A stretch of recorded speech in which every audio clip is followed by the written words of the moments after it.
La granja del Dr. Frankenstein. Todos observan el experimento con ojos de terror. El auditorio está lleno y varias personas del público tapan sus ojos. El médico aproxima las pinzas cargadas de electricidad a una parte del cuerpo del fallecido y ante los ojos de todo el público el cadáver empezó a realizar muecas. Los caballeros y las damas horrorizadas empezaron a salir del lugar. Ese día de 1818 quedaría en la memoria de todo Londres por un largo tiempo. Esta no es una historia ficticia, sino real. Ocurrió en una demostración del científico Andrew Urey.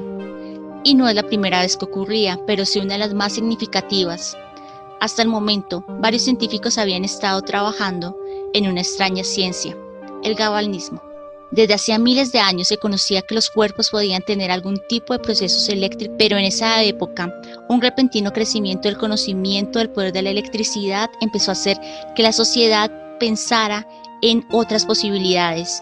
Y si se pudiera curar enfermedades por medio de la electricidad, y si pudiéramos revivir a los muertos gracias al galvanismo, esas tal vez fueron las preguntas que llegaron a la cabeza de la joven Mary Shelley en esa época, al empezar a escribir una de las más increíbles obras de la humanidad, Frankenstein o el moderno Prometeo. Hasta ese instante la ciencia había sido un tema de la literatura, pero no el principal. Mary Shelley no solo crearía uno de los monstruos más icónicos de nuestro tiempo, sino que empezaría a tratar temas que nunca antes habían sido pensados. La historia comienza con Victor Frankenstein, un hombre de buena familia que se dedica a la ciencia.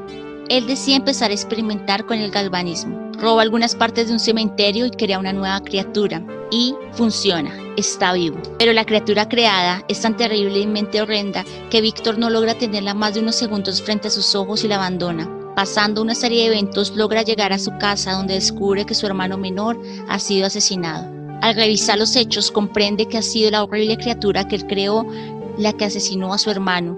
Destrozado, lo busca y lo encuentra. Así, Frankenstein empieza a contarle su historia en uno de los mejores diálogos escritos. Allí encontramos la magia de Mary Shelley como escritora. Frankenstein empieza a relatar su dolor desde que fue abandonado, la sensación de frío, hambre, el contacto con la naturaleza, la forma en que aprende a hablar y sobre todo el rechazo que sufre la humanidad debido a su terrible aspecto. Finaliza diciendo: donde quiera que mire, veo felicidad de la que estoy irrevocablemente excluido. Yo era bueno y cariñoso. El sufrimiento me ha vuelto malo. Concédeme la felicidad y volveré a ser virtuoso.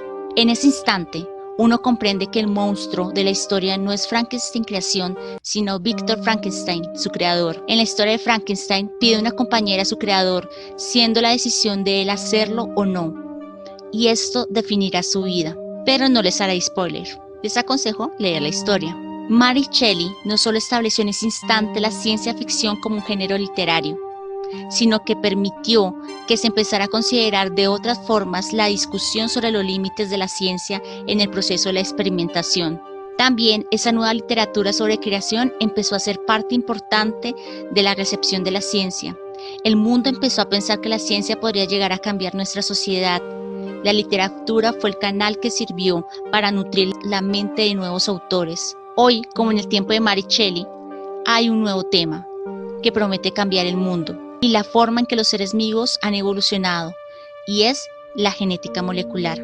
Recientemente se creó un documental llamado La granja de Frankenstein, un documental donde se muestra en un mismo espacio diversos experimentos que se han venido realizando en nuestra sociedad.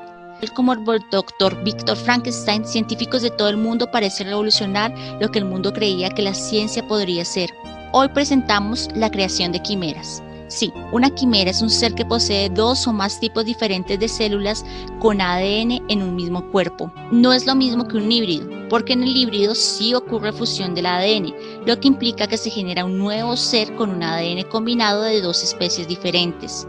En el caso de la quimera, existe un cuerpo ya formado y en ese cuerpo se insertan células de otra especie para que se fusionen. Es decir, son células de dos especies distintas en un mismo cuerpo.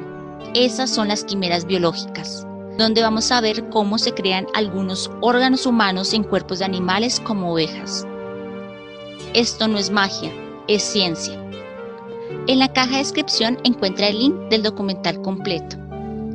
¿Y cuál es tu opinión de la experimentación con quimeras? Para ti, quién es el verdadero monstruo, Frankenstein científico o Frankenstein creación. Dale like al video, suscríbete y síguenos en nuestro video de la granja de Frankenstein 2.